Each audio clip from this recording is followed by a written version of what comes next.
শুনছেন গল্প স্বল্প 107 FM রেইনবোতে। গল্প স্বল্প, গল্প স্বল্প। আজকের গল্পের কাহিনী বিন্যাস এবং গল্পের সকল চরিত্র কাল্পনিক। বাস্তবের সঙ্গে এর কোনো রকম মিল সম্পূর্ণ কাকতালীয় ও লেখকের কল্পনা মাত্র। গল্পে উল্লেখিত অপরাধের ধরন, এর বর্ণনা এবং হিংসাশ্রয়ী মনোভাব রহস্যগল্প সৃষ্টির উদ্দেশ্যে নির্মিত। 107 FM রেইনবো এটি কোনোভাবেই সমর্থন করে না। 107 FM রেইনবোতে গল্প স্বল্প অরিজিনালসে আজ শুনবেন দীর্ঘ উটি আছেন ঝুলে। লিখেছেন ইন্দ্রনীল সান্যাল। লেখকের জন্ম 1966 সালে হাওড়ায়। 2004 সালে একটি জনপ্রিয় ম্যাগাজিনে তাঁর প্রথম গল্পটি প্রকাশ পায়, আর প্রথম উপন্যাস বের হয় 2007 সালে। লেখকের একাধিক ছোট গল্প থেকে নির্মিত হয়েছে শর্ট ফিল্ম, নাটক ও ওয়েব সিরিজ। ছোটদের জন্য প্রথম উপন্যাস লিখে চন্দননগর পরিবেশ একাডেমি থেকে পেয়েছেন পরিবেশ বান্ধব সাহিত্যিক সম্মান। এছাড়াও পেয়েছেন শৈলজানন্দ স্মৃতি পুরস্কার ও দীনেশচন্দ্র চট্টোপাধ্যায় স্মৃতি সম্মান। আজ শুনব তাঁর লেখা রহস্য গল্প দীর্ঘ উটি আছেন ঝুলে। গল্পের কথক অর্পণ, গল্পের সূত্রধার সৌমি। বিভিন্ন চরিত্রে সোমক, উজ্জ্বল, সুদীপ্ত ঘোষ, অরিজিৎ, অমরজিৎ, দেবলীনা, আত্রেয়, অনির্বাণ, বিহু, অনিরুদ্ধ, সুদীপ্ত রায় ও রিয়া। শুরু হচ্ছে গল্প স্বল্প অরিজিনালস ইন্দ্রনীল সান্যালের লেখা রহস্য গল্প দীর্ঘ উটি আছেন ঝুলে।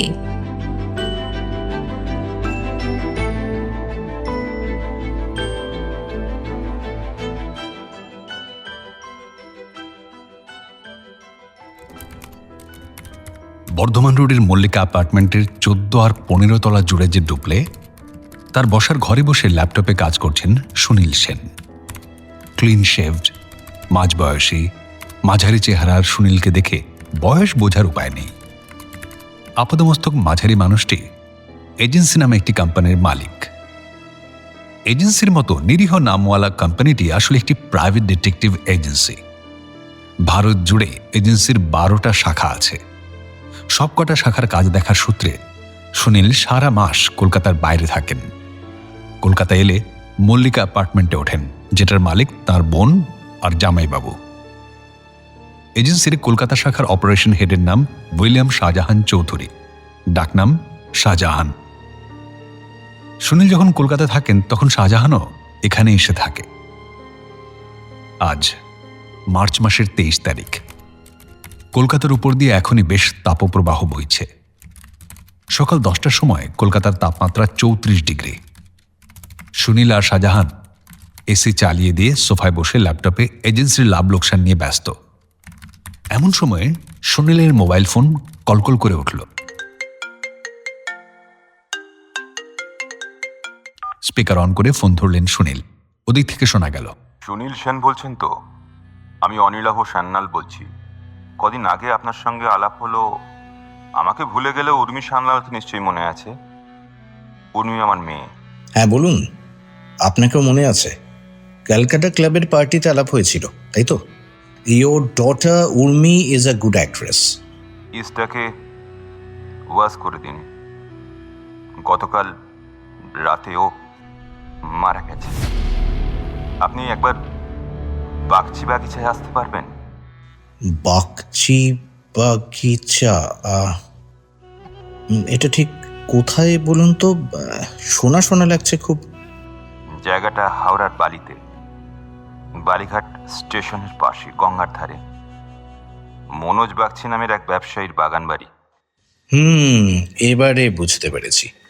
ওই বাড়িটা সিনেমা আর সিরিয়ালের শুটিংয়ের জন্য ভাড়া দেওয়া হয়, তাই তো? ঠিকই বলেছেন। কাল রাতে ওখানে একটা পার্টি ছিল। আজ সকালে ঘুম থেকে উঠে দেখলাম আমার মেয়েটা সিলিংয়ের বুক থেকে গলায় ওড়না জড়িয়ে ঝুলছে। So sad. দেখুন, শুনে খুবই খারাপ লাগছে, কিন্তু সুইসাইড বা হোমিসাইডের ক্ষেত্রে প্রাইভেট ডিটেকটিভের কোনো ভূমিকা নেই। এসব নিয়ে ডিল করার অধিকার একমাত্র পুলিশের। সেটা আমি জানি। আপনাকে ফোন করার কারণ হলো আমার স্ত্রী স্বস্তিকা সান্যাল পুলিশের কাছে অভিযোগ করেছে যে আমি উর্মিকে মার্ডার করেছি। স্বস্তিকা ইজ রাইট, উর্মি খুনি হয়েছে। তবে তবে উর্মিকে খুন আমি করিনি, করেছে স্বস্তিকা। আচ্ছা, একটা কথা বলুন, এই কেসের আইও মানে ইনভেস্টিগেটিং অফিসারকে? বালি থানার বড়বাবু প্রবীর হালদার, উনি আপনাকে চেনেন বলছেন। বেশ, আমি আসছি, ঘন্টা দেড়েক সময় লাগবে। ফোন কাটলেন সুনীল। শাহজাহান মোবাইল নিয়ে ব্যস্ত হয়ে পড়ল। পোশাক বদলে শাহজাহানের সঙ্গে বেরোলেন সুনীল। গাড়িতে উঠে চালকের আসনে বসে শাহজাহানকে বললেন, উর্মি সম্পর্কে কি কি জানলে বলে ফেলো, জলদি। ইন্টারনেট ঘেঁটে যা তথ্য পেলাম সেগুলো দিয়ে একটা ওয়ার্ড ডকুমেন্ট বানিয়েছি, সেটা পড়ছি। সুনীল নিঃশব্দে গাড়ি চালাতে লাগলেন। উর্মি সান্যালের বয়স এখন 28, আদিবাড়ি বসিরহাট। মা স্বস্তিকা সান্যাল গ্রুপ থিয়েটার করতেন, আর বাবা অনিলাভ সান্যাল এলাকার দাপুটে রাজনৈতিক কর্মী ছিলেন। এসব কথা নেটে লেখা আছে? উর্মি একটা সাক্ষাৎকারে কথাগুলো বলেছে। ছোটবেলা থেকেই উর্মির বাড়িতে অভিনয়ের চর্চা ছিল। ক্লাস 12-এ পড়ার সময় নাকি মেগা সিরিয়ালে হাতেখড়ি হয়। যৌথ পরিবার নিয়ে তৈরি হয়েছিল সেই মেগা সিরিয়াল, যার নাম ছিল উর্ণনাভ। এই মেগার ছোট্ট একটা ট্র্যাকে উর্মির নাম ছিল উর্মিলা। ট্র্যাকটা এত পপুলার হয় যে উর্মির রোলও নাকি বাড়িয়ে দেওয়া হয়। সিরিয়ালটা 3 বছর চলেছিল জানো। শুটিংয়ের মধ্যেই পড়াশোনা করত। ক্লাস 12 পাশ করেছিল? করেছিল। উর্মির দ্বিতীয় মেগা সিরিয়ালের নাম উর্বশী। পার্ক স্ট্রিটের এক গায়িকাকে নিয়ে তৈরি এই মেগা সিরিয়ালটিও সাংঘাতিক জনপ্রিয় হয়েছিল জানো। নস্টালজিয়ার কারণে অবাঙালিরাও সিরিয়ালটা দেখত। ওপার বাংলা থেকে আসা রিফিউজি মেয়ের সংগ্রামের গল্প। সে লাল পেরে সাদা শাড়ি পরে কোলে হারমোনিয়াম নিয়ে সাহেবী আসরে ন্যাট কিং কোল, জিম রিভস, জন বায়েস, হ্যারি বেলাফন্টের গান নাকি গাইত। কপালে সুয়েডের টিপে লেখা থাকতো উর্বশীর আদ্য অক্ষর দীর্ঘ উ। এই মেগাটাও 3 বছর চলেছিল। কপালে ওই টিপের কারণে বাঙালির কাছে উর্মির নাম হয়ে গেল কি জানো, দীর্ঘ উ। এমনকি গ্রামের দিকে ফাংশন করতে গেলে ফ্যানেরা কি বলে ডাকতো জানো, দিগ্ঘু। 18 বছর বয়সে টেলি ইন্ডাস্ট্রিতে ঢুকে 24 বছর পর্যন্ত মেগা করে কাটিয়ে দিল। শেষের 4 বছর কি করলো? 2টো মেগার পরে উর্মি সেভাবে কাজ পাচ্ছিল না। প্রযোজক পঙ্কজ দত্ত একটা আর্ট হাউস সিনেমা বানান, সেটা একদমই চলেনি। কিন্তু ওটায় অভিনয় করে উর্মি বেস্ট সাপোর্টিং অ্যাক্ট্রেসের জন্য ন্যাশনাল অ্যাওয়ার্ড পেয়েছিল। ন্যাশনাল অ্যাওয়ার্ড পাওয়ার পরে ওর গায়ে সিরিয়াস অভিনেত্রীর ছাপ্পা পড়ে গেল। কমার্শিয়াল ছবিতে উর্মিকে কেউ আর কাজ দেয় না। বাধ্য হয়ে পঙ্কজের পরের ছবিতে আইটেম নাম্বারের সঙ্গে নেচেছে। পঙ্কজের প্রডিউস করা নতুন মেগা সিরিয়াল উর্মি মুখরের কেন্দ্রীয় চরিত্রে অভিনয় করে টিভির জগতে ফিরেছে। চরিত্রের নাম আবারও উর্মিলা। সেটাই এখন টিভিতে দেখাচ্ছে। তার মানে তৃতীয়বারের জন্য দীর্ঘ। বুঝলাম। তাই তো দেখছি, বসিরহাট থেকে কলকাতায় এসে কয়েক বছরের মধ্যে উর্মি এত রোজগার করছে যে প্রিন্স আনোয়ার শাহ রোডের ইস্ট সিটি অ্যাপার্টমেন্ট কমপ্লেক্সে 3 BHK কিনেছে। আরেকটা ইন্টারেস্টিং তথ্য, উর্মির ক্লস্ট্রোফোবিয়া আছে। আউটডোরে গিয়ে একলা শুতে হয়, তখন ঘরের দরজা বন্ধ করে না, বাড়িতে মায়ের পাশে শোয়। ব্যাস এইটুকুই জানতে পেরেছি। গাড়ি চালাতে চালাতে নিজের মোবাইল থেকে প্রবীরকে ফোন করলেন সুনীল। আরে সুনীলদা, হ্যাঁ বলুন, কি খবর? হ্যাঁ, ঠিক আছি। আচ্ছা, ওই বালির কিডন্যাপিং কেসটায় তোমাকে সাহায্য করেছিলাম, মনে আছে তো? একদম। বিনিময় কি চাই বলুন? না, সেরকম কিছু না, ওই জাস্ট উর্মি সান্যালের অ্যাবনর্মাল ডেথের ব্যাপারে একটু নাক গলাতে চাই। আসলে ভিকটিমের বাবা আমাকে ফোন করেছিলেন। কথা যখন দিয়েছি তখন রাখবো। আপনি এখন কোথায়? আমি আর শাহজাহান এখন ওই দমদম এয়ারপোর্টের কাছে। বেলঘড়িয়া এক্সপ্রেসওয়ে ধরলে মিনিট 10-এর মধ্যে পৌঁছে যাব। আচ্ছা, কেসটা কি বলো তো? দেখুন, উর্মির বাবা মায়ের মধ্যে সম্পর্ক খুবই খারাপ। উর্মি থাকতো ওর মা স্বস্তিকা সান্যালের সঙ্গে ইস্ট সিটি অ্যাপার্টমেন্ট কমপ্লেক্সে। বসিরহাটের বাড়িতে থাকেন উর্মির বাবা অনিলাভ সান্যাল। গতকাল বাগচি বাগিচায় উর্মি মুখর নামের মেগা সিরিয়ালটার র্যাপ আপ পার্টি ছিল। সেটা শেষ হয়ে যাবার পর ক্লোজ কয়েকজন মিলে উর্মির ঘরে পার্টি করেছিলেন। এই তাঁরা মানে কারা? অনিলাভ এসেছিলেন বসিরহাট থেকে, স্বস্তিকা তো ছিলেনই, এছাড়াও ছিলেন উর্মি মুখার্জির প্রডিউসার পঙ্কজ দত্ত, তারপর ওই মেগায় উর্মির কোস্টার শিবেন্দু রায়, উর্মির পার্সোনাল মেকআপ আর্টিস্ট মিলি সাহা এবং মেগার স্ক্রিপ্ট রাইটার সোহম বিশ্বাস। রাত 12টার সময় আসেন টালিগঞ্জের মহাতারকা সুকান্ত। ভোর 4টের সময় পার্টি শেষ হয়, সবাই শুতে চলে যান। সকাল 7টার সময় অনিলাভ বালি থানায় ফোন করে বলেন যে মেয়ে সুইসাইড করেছে। আমি 7:30টার সময় এখানে এসে দেখি উর্মি গলায় ওড়না পেঁচিয়ে সিলিংয়ের হুক থেকে ঝুলছে। অনিলাভ আমাকে ফোনে বললেন যে এটা সুইসাইড নয়, মার্ডার। তা তুমি কি ভাবছো? আপনি কত দূর? উত্তর না দিয়ে পাল্টা প্রশ্ন করলেন প্রবীর। ফরেন্সিক টিমের কাজ প্রায় শেষ, আপনারা দেখে নেওয়ার পর বডি পোস্টমর্টমের জন্য পাঠাবো। মিডিয়া খবর পাওয়ার আগে মৃতদেহ বালি থানা এলাকার বাইরে পাঠাতে চাইছি। এই তো আমরা বাগচি বাগিচের বাইরে, গেট খুলে দিতে বলো।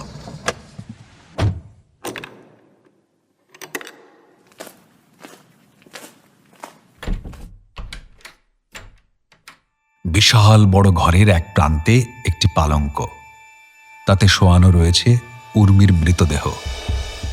পুলিশের ফটোগ্রাফার একের পর এক ফটো তুলে যাচ্ছেন। ফরেন্সিক টিমের যিনি এসেছেন তিনি গ্লাভস পরা হাতে স্যাম্পল কালেকশন করে জিপ লকে ভরছেন। প্রবীরদের দেখে দুজনে ঘরের বাইরে বেরিয়ে গেলেন। উর্মিলার মৃতদেহ ঢাকা রয়েছে সাদা কাপড়ে। সেটা সরিয়ে সুনীল দেখলেন উর্মিলার পরনে হালকা পিচ রঙের সালোয়ার কামিজ, গলায় পেঁচানো গাঢ় লাল রঙের ওড়না, চোখের নিচে কাজলের গাঢ় কালি ধেবড়ে আছে, মুখে চড়া মেকআপ, বিশ্রী ভ্যাপসা গন্ধের মধ্যে পড়ে রয়েছে টিভি তারকা। উর্মির মুখের দিকে তাকিয়ে প্রবীর বললেন, কপালের দীর্ঘ লেখা টিপটা নেই, চড়া মেকআপের মধ্যে কপালের গোল চিহ্নটা দেখা যাচ্ছে। পার্টির সময় পড়েও যেতে পারে। ক্রাইম সিন দেখে বোঝা যাচ্ছে কাল রাতে অনেক পানিও খরচ হয়েছিল। ঘরের অন্য প্রান্তে বিশাল বড় টেবিল ঘিরে অনেকগুলো সোফা পাতা রয়েছে। টেবিলের উপরে রাখা রয়েছে 3টি খালি বোতল, 7টা গ্লাস, এক গাদা কাচের থালা বাটি আর কাঁটা চামচ। সেগুলো দেখে প্রবীর বললেন, পার্টি চলার সময় বাগচি বাগিচার কেয়ারটেকার রাকেশ সাধু খাঁ সারাক্ষণ উপস্থিত ছিল। ও বলেছে যে সোফাগুলোয় পরপর বসেছিল উর্মি, স্বস্তিকা, তারপর শিবেন্দু, মিলি, সোহম, পঙ্কজ, অনিলাভ এবং সুকান্ত। পার্টিতে উপস্থিত ছিলেন 8 জন, কিন্তু গ্লাস 7টা কেন? আসলে সুকান্তর এই অভ্যাসটি নেই। প্রবীরের উত্তর শুনে ঘাড় নাড়লেন সুনীল। তা ফরেন্সিক টিম ফিঙ্গারপ্রিন্টের জন্য এগুলো নেবে না? এতক্ষণ সব জিপ লকে ঢুকে যেত, আপনি আসছেন বলে ডিলে করলাম। হাত নাড়লেন প্রবীর। ফরেন্সিক টিমের সদস্য ঘরে ঢুকে গ্লাভস পরা হাতে টেবিলের প্রতিটি জিনিস জিপ লকে ভরে তার গায়ের নম্বর লিখছেন। উর্মির গলায় জড়ানো ওড়নাও ঢুকে গেল জিপ লকে। পুলিশের ফটোগ্রাফার আবার ছবি তোলা শুরু করেছেন। সুনীল পালঙ্কের কাছে গিয়ে নাকে রুমাল চাপা দিয়ে দেখছেন উর্মির গলার ওড়নার প্যাঁচ। জিজ্ঞাসা করলেন, আচ্ছা, ওড়না কেটে ঝুলন্ত বডিটা কে নামিয়েছিল? ভিকটিমের বাবা। তা ঘরের দরজা ভেতর থেকে বন্ধ ছিল না? উর্মির ক্লস্ট্রোফোবিয়া ছিল। ও হ্যাঁ হ্যাঁ হ্যাঁ, এই তো কিছুক্ষণ আগে জানলাম। ঠিক ঠিক ঠিক। শাহজাহানের দিকে তাকিয়ে ইশারায় কিছু বললেন সুনীল। শাহজাহান একটা ধাতব মই জোগাড় করে তার উপরে উঠে সিলিংয়ের হুকটা খুঁটিয়ে দেখছে, মোবাইলে ফটো তুলছে। সুনীলের দিকে তাকিয়ে ঘাড় নাড়ছে। সিলিংয়ের হুক পর্যন্ত ভিকটিমের হাত গেল কি করে? খাট থেকে সিলিংটা তো অনেকটা উঁচুতে। ঘরের কোণে উল্টে পড়ে থাকা টুল দেখে প্রবীর বললেন, ওইটাই চড়েছিল, ওটাতে লাথি মারতেই। বুঝলাম। মই থেকে নেমে এসেছে শাহজাহান। আপনাদের দেখা শেষ হয়েছে? তাহলে বডি পোস্টমর্টমের জন্য পাঠিয়ে দেব। পাঠিয়ে দিন। উর্মিলার ঘর থেকে বেরোলেন সুনীল। তার সঙ্গে ভিসেড আর কেমিক্যাল অ্যানালিসিস রিপোর্ট তাড়াতাড়ি দেওয়ার জন্য চাপ দিন। কনস্টেবল এসে কাপড় চাপা দেওয়া মৃতদেহ নিয়ে নিচে চলে গেল। প্রবীর বললেন, দেখুন, ভিসেরার মেডিকেল অ্যানালিসিসে অ্যালকোহল আর ফুড পার্টিকেল ছাড়া আর কিছু পাওয়া যাবে না। এটা প্লেন অ্যান্ড সিম্পল সুইসাইডের কেস। ভিকটিমের বাবা মায়ের মধ্যে অহিনকুল সম্পর্ক, তাই এত ঝামেলা হচ্ছে। আনন্যাচারাল ডেথ তখন একটু খোঁজ খবর নেওয়া যাক। চলুন, উর্মির বাবা মায়ের সঙ্গে একটু দেখা করি। ও হ্যাঁ, আরেকটা ইনফো দিই। পালঙ্কের ওপর উর্মির মোবাইল পড়েছিল, সেটা সাইবার বিশেষজ্ঞদের কাছে পাঠানো হয়েছে। ওরা কি বলল সেটা জানা জরুরি। প্রবীরের সঙ্গে একটি ঘরে ঢুকলেন সুনীল। ঘরটি ছোট, একটি ডাবল বেড, একটা আলমারি আর দুটো চেয়ার ছাড়া আর কিছু নেই। দেওয়ালের দিকে মুখ করে খাটে বসে রয়েছেন অনিলাভ আর স্বস্তিকা।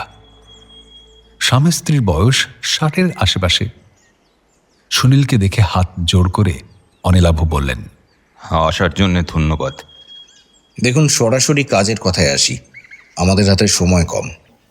বলুন, কি জানতে চান? কলকাতায় এত বড় ফ্ল্যাট থাকতে আপনি বসিরহাটে থাকতেন কেন? আমি 6 মাস আগে রিটায়ার করেছি। তার আগে পর্যন্ত কর্মজীবন ছিল বসিরহাট। ওখানেই থাকবো, এটাই স্বাভাবিক। হ্যাঁ, সেটা বুঝলাম, কিন্তু অবসরের পর বউ আর মেয়ের সঙ্গে থাকা যেত না? দীর্ঘশ্বাস ফেলে অনিলাভ বললেন, আমি চিরকাল চেয়েছি মেয়েটা পড়াশুনো করুক। অন্য কিছু করার জন্য সারা জীবন পড়ে আছে। কিন্তু ওর মা সে কথা শুনলে তো। ক্লাস 7 থেকেই নাচের ক্লাস, গানের class, piano class, martial art এইসব হচ্ছে। লেখাপড়ার বেলায় অষ্টরম্ভা। আমি কি আন্দোলন করিনি? গান বাজনাও তো করতে হতো সেখানে। আমার গিন্নি তো নিয়মিত পথনাটক করতো। তাহলে টাকার জন্য হঠাৎ এত পেলেল্লা পানা কেন? আগে চুপ করে বসো। তোমার ওই কাল্পনিক আজগুবি কথাগুলো কি না বললেই নয়? যে বিষয়ে জ্ঞান নেই সেটা নিয়েও কথা বলতেই হবে তোমাকে? আমি কখন চুপ করবো আর কখন বক্তৃতা দেব সেটা তুমি ঠিক করবে নাকি? আজ আর সেই দিন নেই, তাই এত কথা বলার সাহস হচ্ছে তোমার। বলতে বাধলো না তোমার? স্বস্তিকা চোখের জল মুছে বললেন, না, বাদলো না। তার কারণ হলো উর্মি। ছোটবেলা থেকেই আমি জানি যে ওর মধ্যে ট্যালেন্ট আছে। স্কুল কলেজে পড়াশোনা করে সময় নষ্ট করবার জন্য ও জন্মায়নি। পড়াশুনো না করলে ট্যালেন্টের কোনো দাম নেই। আমার মেয়েটা শুধু ট্যালেন্টেডই ছিল তাই নয়, ও ট্যালেন্ট স্পট করতেও পারতো। তা না হলে ওর কি দায় পড়েছিল বলো তো? ক্লাস ফ্রেন্ড মিলির ডিজাইন করা পোশাক পরে মিলিকে ফেমাস করে দেওয়ার। উর্মির যখন ক্লাস 11, তখন মিলি কোথা থেকে একটা উড়ে এসে বসিরহাটে জুড়ে বসেছিল। বাবা মা নেই, মেশোর বাড়িতে থাকতো। উর্মির পার্সোনাল স্টাইলিস্ট হয়ে কোথা থেকে কোথায় পৌঁছে গেছে মিলি। বলিউড থেকে ফিল্ম ডিরেক্টর বিক্রম সিংঘানিয়া ওকে ডেকে পাঠাচ্ছেন। আর উর্মি লেখাপড়া নিয়ে ব্যস্ত থাকলে এসব হতো? সুনীলের দিকে তাকিয়ে অনিলাভ বললেন, কোথা থেকে কোথায় চলে গেল খেয়াল করলেন? আমি কেন কলকাতার ফ্ল্যাটে থাকতাম না এতক্ষণে নিশ্চয়ই বুঝতে পারছেন। স্বস্তিকা হু হু করে কাঁদছেন আর বলছেন, তুমি থাকো তোমার ডেড আইডিওলজি নিয়ে।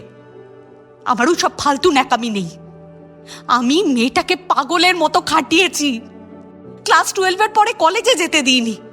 আর এটা করেছি বলেই ওই ইস্ট সিটিতে ফ্ল্যাট হয়েছে, গ্যারেজে দামি দামি গাড়ি এসেছে, ব্যাংক ব্যালেন্স হয়েছে। আর তুমি যদি বসিরহাটের ইট বার করা বাড়িতে বসে কমফোর্টেবল থাকো, তাহলে ইস্ট সিটিতে আর বাগচি বাগিচায় দৌড়ে আসো কেন? হিপোক্রিট কোথাকার। আমি আসি তোমার অধঃপতন দেখতে। টাকার জন্য মেয়েটাকে পঙ্কজ দত্তের কাছে পাঠিয়েছ। ওই প্রডিউসারটা আমার বয়সী। ও উর্মির কাছে রোজ সন্ধ্যেবেলা কেন আসে আমি বুঝি না কিছু। না, তুমি কিছুই জানো না। উর্মি আর শিবেন্দুকে হিরো হিরোইন করে পঙ্কজ একটা বই করবার প্ল্যান করেছিলেন। স্ক্রিপ্ট করেছে সোহম। ওই জন্যই উনি নিয়মিত ইস্ট সিটির ফ্ল্যাটে আসতেন।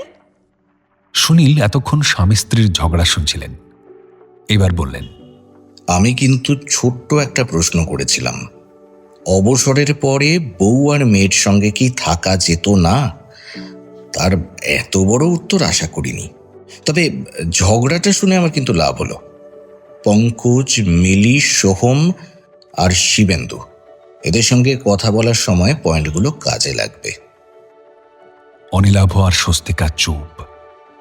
সুনীল স্বস্তিকাকে জিজ্ঞাসা করলেন, আমি একটা জিনিস বুঝতে পারছি না, অনিলাভবাবু কেন মেয়েকে খুন করতে যাবেন? মেয়ে বেঁচে থাকলে অনেক কিছুর ফ্রি সাপ্লাই তো থাকবে। আপনার কি ধারণা অনার কিলিং বাস্তবে হয় না? তবে আপনি মূর্খের স্বর্গে বাস করছেন। আমার বর আমার মেয়েকে দিন রাত বলতো, অনিলাভ সান্যালের মেয়ে হয়ে তুই পড়াশোনা না শিখে মূর্খ হয়ে থাকবি আর চাকরি বাকরি ছেড়ে এইসব করবি? কোনো ভদ্রবাড়ির মেয়ে এইসব করে? বাবার সম্মান, নিজের সম্মান বেচে গাড়ি বাড়ি করেছিস। মেয়েটার কত সহ্য করবে বলুন তো? ও ডিপ্রেশনে ভুগছিল, আর শেষ কোপটা ওর বাবাই মারলো। মেয়েটাকে সিলিং থেকে ঝুলিয়ে দিল। অনিলাভ চুপ করে শুনছিলেন। এবার পাশের ঝোলা থেকে একটা ব্যাংকের পাসবই বার করে প্রবীরের দিকে এগিয়ে বললেন, আমার বউ এটা আপডেট করতে আমাকে দিয়েছিল। সুনীল উঁকি মেরে দেখলেন জয়েন্ট অ্যাকাউন্টে উর্মি আর স্বস্তিকা সান্যালের নাম। সেভিংস ব্যাংক অ্যাকাউন্টে 20 লক্ষ টাকা রয়েছে। তিনি অবাক হয়ে বললেন, সে কি, সেভিংস অ্যাকাউন্টে এত টাকা কেউ রাখে নাকি? এইরকম পাসবই আরো অনেক আছে। আছে এফডি, এসআইপি, শেয়ার, ফ্ল্যাটের দলিল, একাধিক গাড়ির কাগজ, সবকটাই জয়েন্ট অ্যাকাউন্ট। সব মেয়ে আর মায়ের নামে এদের আর সার্ভাইভার করা আছে। এদিকে আমার গিন্নি আবার একজনের প্রেমে পড়েছেন। ডিভোর্সের মামলা করলে যদি মেয়ে রেগে যায় তাহলে কোটি টাকার সম্পত্তি হাতছাড়া হয়ে যাবে। কি গিন্নি, ঠিক বলছি তো? কি তুমি বলতে চাইছো টাকার লোভে আমি মেয়েটাকে খুন করেছি? কোনো মা এই কাজ করতে পারে? সুনীলের দিকে তাকিয়ে জল ভরা চোখে সমর্থন চাইছেন স্বস্তিকা। কোনো বাবা মেয়ের অনার কিলিং করতে পারে? স্বস্তিকার ভুল বদলে গেছে। তিনি অনিলাভর দিকে তাকিয়ে চিৎকার করে বললেন, শাট আপ! কাল রাতে আপনারা দুজনেই এই ঘরে শুয়েছিলেন। একজন ঘর থেকে বেরিয়ে খুন করে এলেন, অন্যজন টেরও পেল না। এটা কিভাবে সম্ভব? নাকি দুজনে মিলেই খুনটা করে এখন ভালো সাজছেন? স্বস্তিকা আর অনিলাভ একে অপরের দিকে তাকিয়ে রয়েছেন। তাঁদের একলা থাকতে দিয়ে ঘর থেকে বেরোলেন প্রবীর, সুনীল আর শাহজাহান। বাড়ির বাইরে বেরিয়ে দেখা হয়ে গেল কেয়ারটেকার রাকেশ সাঁধুখার সঙ্গে। বছর 30-এর লোকটি প্রবীরকে দেখে সেলাম ঠুকল। সুনীল জিজ্ঞাসা করলেন, তুমি থাকো কোথায়? ওই তো স্যার, ওইখানে। রাকেশের তর্জনী বাগচি বাগিচার গেটের পাশের একতলা কোয়ার্টারের দিকে। চলো একবার ঘুরে আসি।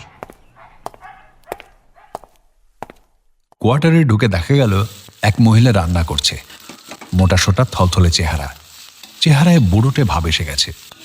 মুখের চামড়া কুঁচকে গেছে, চোখে ঘুম ঘুম ভাব। এই হলো আমার মিসেস আলোরানী সাধুখা। আলোরানী খসখসে গলায় বলল, নমস্কার। শাহজাহান আলোরানীকে মন দিয়ে দেখছিল। সে বলল, তোমার কি শরীর খারাপ? আমার থাইরয়েডের সমস্যা আছে। তা ওষুধ খাচ্ছ না? না, ওষুধ খেলে আমার গা গুলোয়, অন্যভাবে ট্রিটমেন্ট হচ্ছে। শাহজাহানের পিঠে হাত দিয়ে থামালেন সুনীল। রাকেশকে জিজ্ঞাসা করলেন, আচ্ছা, তুমি কি পার্টির শুরু থেকে শেষ পর্যন্ত ওখানে ছিলে নাকি এখানে চলে এসেছিলে? আমি সারাক্ষণ ছিলাম স্যার। ভোর রাতে এইরকম ফাঁকা জায়গায় উঁচু পালঙ্ক থেকে কাঠের টুল মার্বেলের মেঝেতে ছিটকে পড়ল, অথচ কোনো আওয়াজ হলো না। তুমি, আলোরানী আর সুকান্ত, এটা তো সজ্ঞানে ছিলে, তোমরা কেউ শুনতে পেলে না? রাকেশ চুপ। আয়নার পাশে দাঁড়িয়ে কপালে বিন্দি পড়তে পড়তে আলোরানী বলল, এত দূরে আওয়াজ আসে না, আপনি বরং সুকান্ত স্যারকে জিজ্ঞেস করুন। সোহম আর মিলির ঘরে ঢুকে সুনীল দেখলেন ওরা খাটে বসে স্মার্টফোনে লুডো খেলছে আর খুনসুটি করছে। দুজনেরই বয়স 30-এর নিচে। সোহমের ছোটখাটো চেহারা, পরনে জিন্স আর বাসন্তী রঙের ফতুয়া। একগাল দাড়ি। কবি এবং চিত্রনাট্যকারকে যেমন দেখতে হওয়া উচিত সেরকম দেখতে। বি ফার্ম ডিগ্রি বাগিয়ে চলে এসেছে আর্টের লাইনে। কবিতা লিখে পেয়েছে খ্যাতি এবং বুদ্ধিজীবী তকমা। মেগা সিরিয়ালের চিত্রনাট্য লিখে বাড়ি গাড়ি করে ফেলেছে। একাধিকবার বিদেশ ভ্রমণও হয়ে গেছে। শ্যামলা ত্বকের মিলের চেহারা বড় সড়ো, চোখমুখ ঝকঝক করছে। জিন্স আর টপ পরা, স্মার্ট এবং গো গেটার টাইপের মেয়ে। সুনীলদের দেখে দুজনে উঠে দাঁড়ালো। সুনীল নিজের পরিচয় দিতে মিলি বলল, কি জানতে চাইছেন বলুন। কাল রাতের পার্টির অকেশন কি ছিল? উর্মি মুখার মেগার র্যাপ আপ পার্টি ছিল মূল ওকেশন। মিডিয়া এসেছিল, প্রেস কনফারেন্স ছিল, সেখানে আমরা কেউই কিছু খাইটাইনি। তাই ওই মিডিয়া চলে যাওয়ার পর বন্ধুরা একসঙ্গে বসে একটু খাওয়া দাওয়া করছিলাম। আপনারা সবাই সবার বন্ধু? মানে আপনি, সোহম, অনিলাভ আর স্বস্তিকা, এরা সবাই কি উর্মিলার বন্ধু? এইভাবে কেন ভাবছেন? আমি উর্মির পার্সোনাল স্টাইলিস্ট, আমি তো থাকবই। আর মেয়ের সঙ্গে বাবা মা থাকবেন, সেটাই স্বাভাবিক। আপত্তি নাম্বার 1। তর্জনী তুলে বললেন সুনীল। উর্মি থাকতো তার মায়ের সঙ্গে কলকাতায়, ওর বাবা থাকতো বসিরহাটে। কাজেই মেয়ের সঙ্গে বাবা মা থাকবে, আপনার এই যুক্তি খাটছে না। আপত্তি নাম্বার 2 হলো, বন্ধুদের সঙ্গে আড্ডা মারার আগে পার্সোনাল স্টাইলিস্ট লাগে নাকি? আরে বাবা, উর্মিলা একজন স্টার, সে কখনোই ম্যাক্সির ওপরে ওড়না জড়িয়ে কারো সামনে আসতে পারে না। ওতে স্টার ভ্যালু কমে যায়। আরে বাবা, মা বাবা আর বন্ধুদেরও স্টার ভ্যালু দেখাতে হয় নাকি? হ্যাঁ, মানে ফিল্মি লোকেরা এইরকমই হয়, আর তাদের পার্টিগুলোও এইরকমই হয়। এরকম পার্টি কি উর্মির ফ্ল্যাটে নিয়মিত হতো নাকি শুধু এখানেই হলো? ইস্ট সিটির ফ্ল্যাটে নিয়মিত হতো। সোহম, চুপ কেন? আপনি কিছু বলুন। এইসব পার্টিতে আপনার মতো বুদ্ধিজীবী কেন থাকেন? আমি থাকি কারণ লোককে অবজার্ভ করা আমার কাজের মধ্যে পড়ে। কিন্তু আমি এইসব পার্টিতে আউটসাইডার। বাড়িতে শুয়ে বই পড়তে বা গান শুনতেই বেশি ভালোবাসি। একই লোকেদের বারবার অবজার্ভ করে নতুন কি পান? ভালো প্রশ্ন করেছেন। র্যাপ আপ পার্টির পরে আমি চলে যেতে চেয়েছিলাম, মিলি আর উর্মি মিলে আমাকে থাকতে বাধ্য করে। প্রমাণ দেওয়ার জন্যে উর্মি বেঁচে নেই। তাহলে আমি কি ধরে নিতে পারি যে বান্ধবীর সঙ্গে সময় কাটানোর সুযোগ আপনি ছাড়তে চাননি? আমি মিলিকে ভালোবাসি, মিলিও আমাকে। আমার বাবা মা এই সম্পর্কের কথা জানেন। এখানটা সময় কাটানোর জন্য কলকাতা শহর ছেড়ে আমাকে আর মিলিকে বাড়িতে এসে থাকতে হবে, এইরকম সংকটে আমরা ভুগি না। আমার এখানে আসার প্রধান কারণ হলো বাগচি বাগিচা নিয়ে একটা লেখা তৈরি করছি। সেই জন্য এখানকার লাইব্রেরিতে গতকাল সারাদিন পড়াশুনো করেছি। রাতে মিলির সঙ্গে সময় কাটানোটা উপরি পাওনা ছিল। সোহমের পিঠ চাপড়ে মিলি বলল, সাব্বাস পোয়েট, একদম মোতর জবাব দিয়েছিস। সুনীল মাথা নিচু করলেন। সত্যি তিনি সময়ের থেকে পিছিয়ে পড়ছেন। তাকে চুপ করে থাকতে দেখে শাহজাহান মিলিকে জিজ্ঞাসা করল, আচ্ছা, কাল পার্টিতে কি কি হয়েছিল? এইসব পার্টিতে কোনো স্পেসিফিক কথা হয় না। আই মিন, যার সঙ্গে আপনি উর্মিলার ডেথকে রিলেট করতে পারেন। পঙ্কজ দত্তর নতুন ছবি নিয়ে কোনো কথা হয়নি, যেটার হিরো শিবেন্দু আর হিরোইন উর্মি? বোঝাই যাচ্ছে আপনারা কাকু কাকিমার সঙ্গে কথা বলেছেন। ওরা চাপে খুলে বসলে কিছুই অজানা থাকে না। এনিওয়ে, কাল রাতে নতুন ছবি নিয়ে কথা হয়নি, তার অনেক অনেক কারণ ছিল। তা কি কি কারণ? মিলি কিছু বলার আগে সোহম বলল, আসলে আমার মধ্যে কিছুদিন ধরে একটা অনুভূতির বীজ বড় হচ্ছিল। আমি বুঝতে পারছিলাম ওই বীজ ডালপালা মেললে কবিতা হবে না, গদ্য হবে না, মেগা সিরিয়ালও হবে না। ওই অনুভূতিকে একমাত্র সিনেমার ভাষায় প্রকাশ করা যায়। সোজা করে বলুন না যে আপনি একটা সিনেমা বানাতে চান। সহজ কথা বলতে আমায় কহ যে আপনাদের মতো করেই বলি তাহলে। আমি একটা চিত্রনাট্য লিখেছিলাম, নাম রেখেছি চোখের আড়ালে। প্রধান 2 চরিত্রের জন্য ভেবেছিলাম শিবেন্দু এবং উর্মিকে। ফ্রেশ পেয়ার, টিভির কারণে অসম্ভব জনপ্রিয়, কিন্তু বড় পর্দায় নতুন। পঙ্কজদা ছবিটা প্রডিউস করতে রাজি হয়ে যান, কিন্তু একটা সমস্যা হয়। সুকান্ত চিত্রনাট্যটা পড়ে ফেলেন এবং পঙ্কজদাকে বলেন নায়ক চরিত্রে উনি অভিনয় করবেন। এইবার পঙ্কজদা সমস্যায় পড়লেন। সুকান্তকে চটিয়ে ইন্ডাস্ট্রিতে কেউ 1 টাকা রোজগারও করতে পারে না। রাজি না হলে পঙ্কজদার ফিল্ম প্রোডাকশন কোম্পানি উঠে যাবে। এইসব ক্রস কারেন্টের কারণে কাল রাতে ওই ছবি নিয়ে কোনো আলোচনা হয়নি। দেখুন, এসবের সঙ্গে উর্মির মৃত্যুর কোনো সম্পর্ক নেই। আমাদের কুটকচালি আজীবন চলতে থাকে। সুনীল মিলিকে জিজ্ঞাসা করলেন, আপনার আদি বাড়ি বসিরহাট, সোহমের বাড়ি কলকাতা শহরে, তা আপনাদের আলাপটা হলো কিভাবে? আমি আর উর্মি ক্লাসমেট ছিলাম। ক্লাস 12-এর পর ও আর স্কুলে আসেনি, কিন্তু জানেন বন্ধুত্বটা রয়ে গিয়েছিল। স্কুলে পড়ার সময় আমি ওকে পোড়ামাটির দুল, হার, বালা তৈরি করে দিতাম। পরের দিকে ফেলে দেওয়া মেটাল বা প্লাস্টিকের সঙ্গে পাখির পালক বা নুড়ি পাথর মিক্স অ্যান্ড ম্যাচ করে গয়নাও বানিয়ে দিয়েছি। মফস্বলী এলাকায় ওই গয়না খুব সারা ফেলেছিল। উর্মি কলকাতা চলে আসার পর ওর সঙ্গে যোগাযোগ একেবারেই কমে যায়। ও রেয়ারলি বসিরহাটে আসতো, তবে জানেন এলে দেখা করতো। ও দীর্ঘ উ নামে ফেমাস হওয়ার পর আমি দীর্ঘ উ লেখা সুয়েটের টেপ বানিয়ে ওকে গিফট করি। সেটা ভীষণ পপুলার হয়েছিল। তখন ওর অনুরোধে আমি পোশাক পরিকল্পনা শুরু করি। সেই পোশাক মেগা সিরিয়ালে পপুলার হয়ে যাওয়ায় উর্মি আমাকে ওর পার্সোনাল স্টাইলিস্ট হিসেবে নিয়ে নিয়েছিল। আমি কলকাতায় চলে এলাম। টিভিতে প্রচুর কাজ করেছি, ফিল্ম ইন্ডাস্ট্রিতেও। এই তো রিসেন্টলি মুম্বাইয়ের ফিল্ম ডিরেক্টর বিক্রম সিংহানিয়া, তিনি ফোন করে ওর পরের ছবির জন্য যোগাযোগ করতে বলেছেন। ভগবানের আশীর্বাদে আজ আর কিছুরই অভাব নেই, আর এই সব কিছুরই শুরু উর্মির জন্য। উর্মি যে তোকে দিয়ে কাজ করিয়ে টাকা দিচ্ছিল না, সেটা বলবি না? সোহম, ছাড় না ওসব। যে মারা গেছে তার নামে নিন্দে করতে নেই। নিচু গলায় সোহমকে বকুনি দেয় মিলি। আমি কিন্তু জিজ্ঞাসা করেছিলাম সোহমের সঙ্গে আপনার আলাপটা হলো কিভাবে? সেই কথায় আসতে গেলে তো উর্মির কথা বলতেই হবে। সোহমের সঙ্গে আমার আলাপ উর্বশী মেগা সেটে। ও স্ক্রিপ্ট লিখছিল আর আমি উর্মির পার্সোনাল অ্যাসিস্ট্যান্ট। সেটে আমাদের রোজই দেখা হতো, আর সেই থেকেই। বেশ, এবার আমি সোহমের কথায় ফেরত আসতে চাই। উর্মি কেন মিলিকে দিয়ে কাজ করিয়ে টাকা দিচ্ছিল না? মিলি চুপ। সোহম বলল, তোর জন্য অনেক করেছি, আর পারছি না। এই ছিল উর্মির যুক্তি। ফেয়ার এনাফ, দুজনেই দুজনের জন্য অনেক করেছে, বন্ধুকৃত্যেরও শেষ আছে, কিন্তু টাকা না দিয়ে কাজ করিয়ে নেওয়াটা ঘোর অন্যায়, তাই না? আচ্ছা, উর্মি কিভাবে মারা গেছে বলে আপনাদের মনে হয়? She was suffering from depression. দেখুন, মেগার কমিটমেন্টের জন্য মুম্বাইয়ের একাধিক কাজ ছাড়তে বাধ্য হয়েছে। ইনফ্যাক্ট বিক্রম সিংহানিয়া ওকে ফোন করে পরের মুভির হিরোইনের রোল অফার করেছিল, কিন্তু টিভি প্রোডাকশন হাউসের সঙ্গে চুক্তির কারণে ও না বলতে বাধ্য হলো। তাছাড়া চেহারাতেও বয়সের ছাপ পড়ছিল। আরও একটা কারণ আছে, ওর মা শিবেন্দুর সঙ্গে ওর প্রেমটা ঠিক মেনে নিতে পারেননি। এই নিয়ে তো মায়ের সঙ্গে ওর রোজ ঝগড়া হতো। আপনারা দুজনে সারা রাত এই ঘরেই ছিলেন? মিলিকে থামে জিজ্ঞাসা করলেন সুনীল। হ্যাঁ।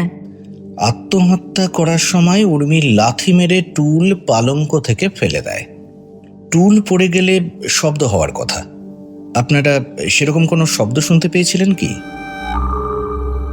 সোহম আর মিলি একে অপরের দিকে তাকালো। মিলি হেসে বলল, প্রেমিক প্রেমিকা যদি পরস্পরের চোখে মগ্ন থাকে তবে কি আর বাইরের আওয়াজ শোনা সম্ভব? আপনারাই বলুন। সুনীলরা মাথা নিচু করে ঘর থেকে বেরিয়ে এলেন।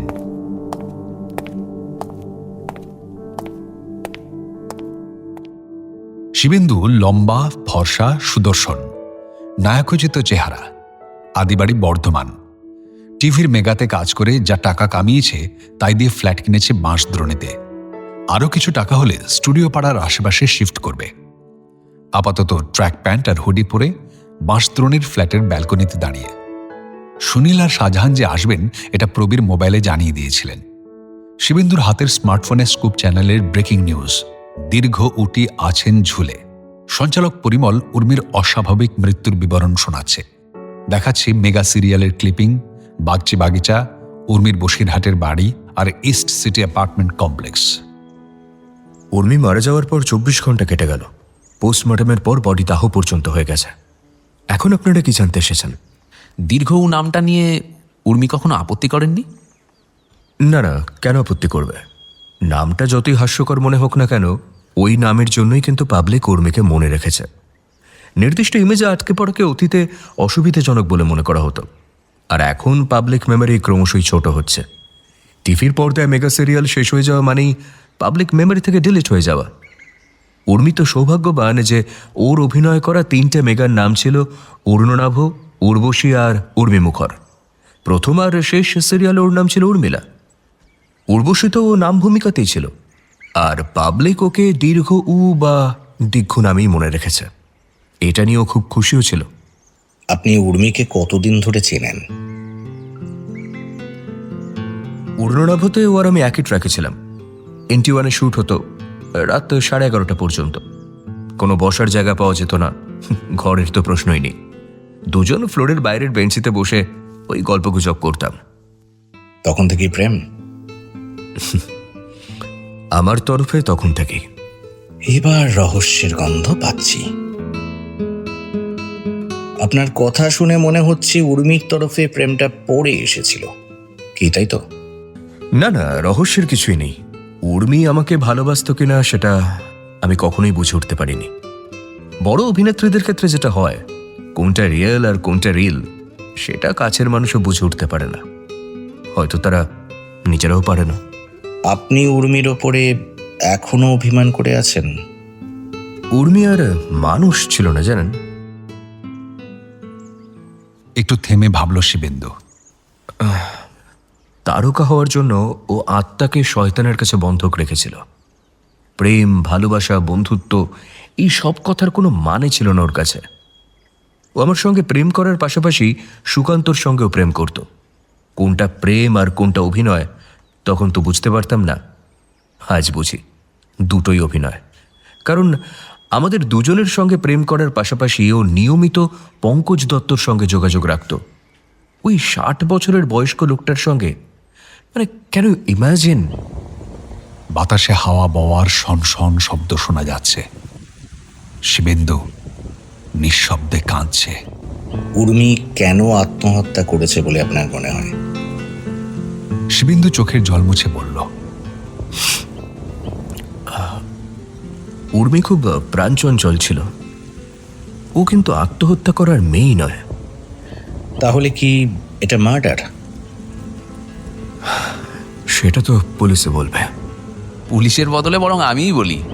পকেট থেকে একটা কাগজ বের করে শাহজাহান বলল, উর্মি মার্ডার হয়েছে। ভিসেরার কেমিক্যাল অ্যানালিসিসে ওর শরীরে ফেন্টানিল পাওয়া গেছে। মানে এটা ওষুধ না বিষ? এটা আফিম জাতীয় ওষুধ। তবে আফিম তৈরি হয় গাছ থেকে। বিজ্ঞানীরা ফেন্টানিল তৈরি করেছেন ল্যাবরেটরিতে। যাদের ক্রনিক পেন আছে তারাই এই ওষুধ খায়। হ্যাঁ, উর্মির ক্রনিক পেন আছে বলে তো শুনিনি। তবে আমি জানি যে সুকান্তদা নিয়মিত ফেন্টানিল খান। কম বয়সে স্টান্টম্যান ছাড়া অ্যাকশন দৃশ্য অভিনয় করতে গিয়ে কোমরে চোট পেয়েছিলেন। পুরো বয়সে এসে সেই চোট এখন লো ব্যাক পেইন হিসেবে জানান দিচ্ছে। সুকান্তর কথা এখন থাক। শিবেন্দুকে থামিয়ে দিল শাহজাহান। কম ডোজে ফেন্টানিল ওষুধ, কিন্তু বেশি ডোজে বিষ। উর্মির রক্তে প্রচুর পরিমাণে ফেন্টানিল ছিল। শিবেন্দু আবার একটু থেমে বলল, কিন্তু উর্মি তো সিলিংয়ের হুক থেকে ওড়না গলায় জড়িয়ে ঝুলছিল। আমরা ক্রাইম সিন দেখেই আন্দাজ করেছিলাম এটা একটা খুন।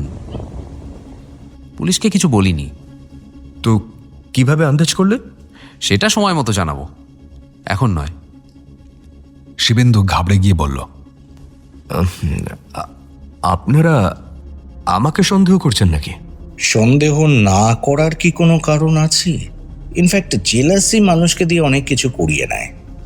আপনি যাকে ভালোবাসেন সে অন্য একজনের সঙ্গে প্রেম করছে, তৃতীয় একজনের সঙ্গেও। যাই হোক, আপনার জায়গায় আমি থাকলে তো খুনই করে দিতাম, তারপরে জেল বা ফাঁসি হলে হবে। ধুর মশাই, ফালতু ভয় দেখাবেন না তো। ওকে যদি কেউ খুন করে থাকে তাহলে সেটা হলো পঙ্কজদা। আমি জানি যে উর্মি নিজেদের একটা ভিডিও তুলেছিল। ঘাড় নাড়ল সুনীল। তাহলে আপনি বলছেন যে পঙ্কজ দত্ত উর্মিকে খুন করেছেন, তাই তো? না না, আমি তা বলিনি। আমি জাস্ট একটা সম্ভাবনার কথা বললাম। তবে হ্যাঁ, আরেকটা কথা বলে রাখি, পঙ্কজদার মেয়ে তানিয়া কিন্তু নিউ ইয়র্ক ফিল্ম একাডেমি থেকে গ্র্যাজুয়েশন করে সদ্য কলকাতায় ফিরেছে। বাবার প্রযোজনা করা ছবিতে অভিনয় করেই ও ইন্ডাস্ট্রিতে পা রাখবে।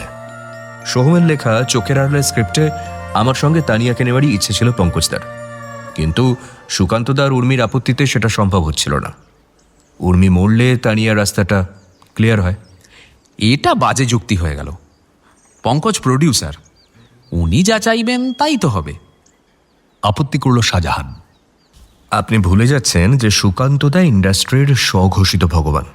ওর অনুমতি ছাড়া নায়িকারা মেকআপ বদলাতে পারে না, হিরোরা নিজেদের লুক বদলাতেও ভয় পায়। চোখের আড়ালের স্ক্রিপ্ট আমার পড়া। এত ভালো কন্টেন্ট গত 15 বছরে বাংলা সিনেমাতে আসেনি। হিরো আর হিরোইনের জন্য অথার ব্যাকড রোল। সুকান্তদা চাইছিল হিরোর রোলটা করতে। হিরোইন কে হবে এই নিয়ে ওর কোনো মাথা ব্যথা নেই। সুকান্তদা বললে পঙ্কজদা আমাকে আর উর্মিকে সরিয়ে তানি আর সুকান্তদাকে নিয়ে ছবিটা নামিয়ে দেবে। উর্মি খুন হয়েছে আর আমি উর্মিকে খুন করেছি, এটা হলেই ছক সম্পূর্ণ হয়, তাই না? সুনীল কিছুক্ষণ মাথা নিচু করে ভাবলেন, মাথা তুলে জিজ্ঞাসা করলেন, আপনি আর পঙ্কজ এক ঘরে শুয়েছিলেন।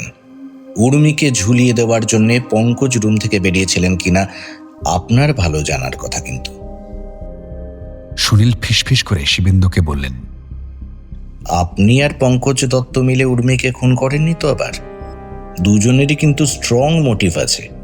তাছাড়া মত্ত অবস্থায় একটা বডিকে সিলিং থেকে ঝোলানো সহজ কাজ নয়, গায়ের জোর লাগে। শিবেন্দু ঘাবড়ে গিয়ে বলল, বিশ্বাস করুন স্যার, আমি উর্মিকে খুন করিনি।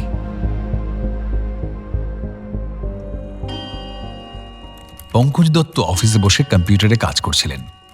প্রবীরের সঙ্গে সুনীল আর শাহজাহানকে ঢুকতে দেখে বললেন, আমার উকিল না আসা পর্যন্ত কোনো কথা বলবো না। আজ 24শে মার্চ। সুনীল আর শাহজাহান মিলে বাগচি বাগিচা গিয়েছিলেন গতকাল সকালে। আজ সকালে শিবেন্দুর সঙ্গে কথা হয়েছে। এখন আসা হয়েছে পঙ্কজের কাছে। এখান থেকে সুকান্তর কাছে যাওয়া হবে।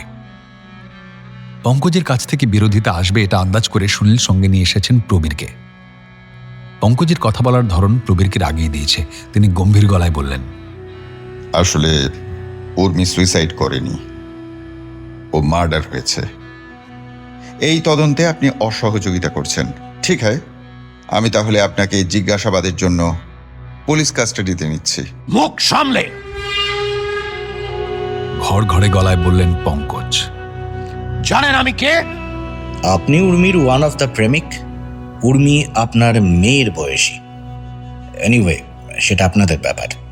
তার স্ত্রী রেবার কন্যা তানিয়াকে এসব জানিয়ে দেব নাকি? পঙ্কজের হাবভাব নিমিষের মধ্যে বদলে গেল। তিনি হাত জোর করে বললেন, মাফ করে দিন স্যার, আমার ভুল হয়ে গেছে। কি জানতে চান বলুন। উর্মির সঙ্গে আপনার কি সম্পর্ক ছিল? সবই তো জানেন, নতুন আর কি বলবো। আমাকে না বলে ও মোবাইলে একটা ভিডিও তুলেছিল। আমাকে এই বলে ভয় দেখাতো যে চোখের আড়ালেতে ওকে না নিলে ভিডিওটা আমার বউ আর মেয়ের হোয়াটসঅ্যাপ নম্বরে শেয়ার করবে। Can you imagine? নিজের ভিডিও শেয়ার হওয়া নিয়ে মেয়েরা ভয় পায়। এক্ষেত্রে মেয়েটা আমাকে ভয় দেখাচ্ছিল। বউ মেয়ে জানলে কেলোর কীর্তি হয়ে যাবে স্যার। আগে এই কথাগুলো মাথায় আসেনি? যাকে ওসব বাদ দিন। আপনার কাছে ওই ভিডিওটা আছে? আছে। পঙ্কজ টেবিল থেকে স্মার্টফোন নিয়ে আনলক করে প্রবীরের হাতে তুলে দিলেন। প্রবীর ফোন গ্যালারি থেকে ক্লিপিংটা বার করে ফেললেন। পঙ্কজ মাথা নিচু করে বললেন, একটাই অনুরোধ, ভিডিওটা প্লিজ শেয়ার করবেন না, তাহলে আত্মহত্যা করা ছাড়া আমার কোনো গতি থাকবে না। প্রবীর ভিডিও ক্লিপটা হোয়াটসঅ্যাপের মাধ্যমে নিজের মোবাইলে নিয়ে বললেন, দেখুন, আমার ওয়ার্ক এথিক্স আছে, আপনি নিশ্চিন্ত থাকতে পারেন। এটা আমার কাছ থেকে কোথাও যাবে না। ধন্যবাদ স্যার। কিছুক্ষণ চুপ করে থাকার পরে পঙ্কজ দত্ত বললেন, ভিডিওটা দেখে উর্মি আমাকে ব্ল্যাকমেল করছিল, তাও আমি ক্লিপটা ডিলিট করিনি। কিন্তু উর্মি মারা যাওয়ার পর কেন ডিলিট করলেন না? আমি জানতাম যে এটার সন্ধানে আপনি আমার কাছে আসবেন। সুনীল বললেন, উর্মি মারা যাওয়ার আগে ওর সঙ্গে আপনার সম্পর্ক ঠিক কেমন ছিল? উর্মির ব্যবহারে সাংঘাতিক চেঞ্জ এসেছিল। আমাকে পুতুলের মতো আঙুলের ডগায় নাচাতো। আমি ওর সংস্পর্শ থেকে বেরিয়ে আসতে চাইছিলাম। আমি চাইনি যে চোখের আড়ালে ছবিটাও করুক। উর্মির খারাপ ব্যবহারই কি একমাত্র কারণ, নাকি আপনি আপনার মেয়ে তানিয়াকে এই ছবির হিরোইন হিসেবে চাইছিলেন? আমি আমার মেয়েকে আমার ছবিতে নিলে কার কি, কিন্তু একদিকে উর্মি আমাকে ব্ল্যাকমেল করছিল, অন্যদিকে সুকান্ত শাসাচ্ছিল আমি যদি ওকে না নিয়ে শিবেন্দুকে নিই তাহলে আমার সর্বনাশ করে ছাড়বে। বাংলা একটা কথা আছে না, জলে কুমির ডাঙায় বাঘ, এই ছবিটা নিয়ে আবার সেই দশা হয়েছে। তাহলে উর্মি মার্ডার হওয়ায় আপনার তো সুবিধেই হলো, এখন তানিয়া আর সুকান্তকে নিয়ে ছবিটা করতে পারবেন, তাই না? আমি ভীতু মানুষ স্যার, ওই প্রজেক্ট নিয়ে আর কাজ করব না, ওটা অভিশপ্ত প্রজেক্ট। যাই হোক, উর্মিকে কে খুন করতে পারে বলে আপনার মনে হয়? No idea sir. আমরা সবাই ভোর 4টে পর্যন্ত আড্ডা মেরেছিলাম, তারপরে আমি আর শিবেন্দু একটা ঘরে শুতে যাই। আমার ঘুমের সমস্যা আছে, রাতে স্ট্রং সেডেটিভ খেতে হয়, একবার শুলে আর উঠি না। উর্মির বাবার চেঁচামেচি শুনে ঘুম ভেঙেছিল। তার মানে শিবেন্দুর অ্যাক্টিভিটি আপনি বলতে পারবেন না? ও কাল পার্টিতে চুপচাপ ছিল, কারোর সঙ্গেই কথা বলছিল না। ও খুব জোরে নাক ডাকে বলে কেউ ওর পাশে শুতে চায় না, আর আমি ঘুমের ওষুধ খাই বলে কিচ্ছু বুঝতে পারি না। আউটডোরে আমি আর শিবেন্দু রুম শেয়ার করি, পরশু রাতেও তাই করেছিলাম। আচ্ছা, এটা তো হতে পারে যে আপনি আর শিবেন্দু মিলে উর্মিকে খুন করেছেন, দুজনে দুজনের আলিবাই। আপনার কি মাথা খারাপ হয়ে গেছে? আমি একটা সম্ভাবনার কথা ভাবছি জাস্ট। আপনাদের দুজনেরই খুনের মোটিভ আছে। উর্মি মরলে আপনার ভিডিও ফাঁস হবে না, আর শিবেন্দু প্রেমিকের ওপরে প্রতিশোধ নেবে। আপনাকে একটা কথা জানিয়ে রাখি, উর্মির মোবাইলে আপনাদের ওই ভিডিওটা কিন্তু নেই। আমি যদি উর্মির মোবাইল থেকে ভিডিওটা ডিলিট করে থাকি, তাহলে নিজের ফোন থেকে করিনি কেন? সিক্রেট সিনেমাতেও এত বাজে প্লট থাকে না। উর্মি কি ওই ভিডিওটার কথা কাউকে বলেছিল? জানি না। স্মার্টফোন পঙ্কজকে ফেরত দিয়ে প্রবীর বললেন, ওকে, আমরা আপাতত আসছি। দরকারে যেন আপনাকে ফোনে পাওয়া যায়, আর আমাকে না বলে কলকাতা শহর ছাড়ার চেষ্টা করবেন না, তাহলে you will be in serious trouble. Flat থেকে বেরিয়ে পুলিশের জিপে উঠে সুনীল প্রবীরকে বললেন, ভিডিও ক্লিপটা আমি একবার দেখব। মোবাইলের গ্যালারি খুলে সুনীলের হাতে মোবাইল ধরিয়ে দিলেন প্রবীর। সুনীল আর শাহজাহান ক্লিপিংটা দেখছেন। শুরু থেকে বোঝা যাচ্ছে রেকর্ডিংয়ের কথা পঙ্কজ জানেন না। গোপন জায়গায় মোবাইল বসিয়ে ক্যামেরার ফ্রেম আগে থেকে ঠিক করা আছে। উর্মি পঙ্কজের হাত ধরে একটা নির্দিষ্ট জায়গায় নিয়ে এলো। ফ্রেম জুড়ে এখন পঙ্কজ আর উর্মি। শাহজাহান বলল, উর্মির মোবাইল ঘেঁটে কলকাতা পুলিশের সাইবার সেল জাস্ট কিচ্ছু পায়নি। পঙ্কজকে খাটে বসিয়ে মোবাইল ক্যামেরার দিকে তাকিয়ে হাসল উর্মি। লুকিয়ে থামস আপ দেখালো, নানা অঙ্গভঙ্গি করল। পঙ্কজের জন্য সত্যি মায়া হচ্ছে। ক্লিপটা দেখে মন্তব্য করলেন সুনীল, সুকান্তর বাড়ি আর কত দূর? বউয়ের সঙ্গে বিচ্ছেদের শেষে সুকান্ত এখন হ্যাপিলি সিঙ্গেল। বছরে 2টি বাংলা ছবিতে অভিনয় করেন, অফার থাকলেও হিন্দি ছবি করেন না। জাতীয় স্তরে বেশ নাম ডাক আছে। সুকান্তর বাড়ি সাউথ এন্ড পার্কে। এই জায়গাটা এখনো পুরনো কলকাতার রোদ্দুরে গা মেলে আড়মোড়া ভাঙে। ফ্লাইওভারের ওপারের রুদ্ধশ্বাস দৌড় এপার থেকে বোঝা যায় না। পুরনো আমলের বাড়ির গাড়ি বারান্দায় পুলিশের জিপ পার্ক করে প্রবীর, সুনীল আর শাহজাহান গাড়ি থেকে নামছেন। এমন সময় প্রবীরের মোবাইলে ফোন এলো। ফোন ধরে হ্যাঁ আর আচ্ছা বলে লাইন কেটে তিনি বলেন, ভিসেরার কেমিক্যাল অ্যানালিসিস রিপোর্টের ফলো আপ এলো। উর্মির ব্লাড লেভেল ফেন্টালিনে ভরপুর থাকলেও স্টম্যাকে ফেন্টালিন পাওয়া যায়নি। খাবার বা পানীয়, গ্লাস, প্লেট, বোতল, ক্রাইম সিনের কোথাও এক ফোঁটা ফেন্টালিন পাওয়া যায়নি।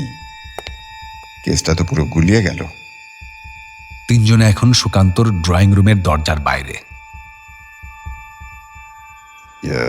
আসবো? দরজা খুলে দিলেন সুকান্ত। 50 পেরিয়েও যুবকদের মতো চেহারা। শরীর বা মুখে একটিও বয়সের দাগ পড়েনি। পরনে সাদা পাজামা আর পাঞ্জাবি, গায়ে জড়ানো দামি কাশ্মীরি শাল, হাতে গ্রিন টি এর পেয়ালা। আসুন। সুনীল ঘরে ঢুকে জানালা দিয়ে বাইরে তাকিয়ে বললেন, বাবা, কলকাতার কেন্দ্রে এত নিরিবিলি জায়গা আশাই করা যায় না। সুকান্ত কোনো কথা না বলে সবুজ চায়ে চুমুক দিলেন। দেখুন, উর্মি আত্মহত্যা করেনি, ও খুন হয়েছে, জানেন তো? আপনি তো টিভি দেখছিলেন, জানার কথা। সুকান্ত টিভির সেট টপ বক্সের দিকে তাকিয়ে দেখলেন ডিসপ্লে প্যানেলে এখনো আলো জ্বলছে। তিনি সুইচবোর্ডে হাত দিয়ে সুইচ অফ করে বলেন, হ্যাঁ জানি, তবে কিভাবে খুন হয় মিডিয়া সেটা এখনো জানতে পারেনি।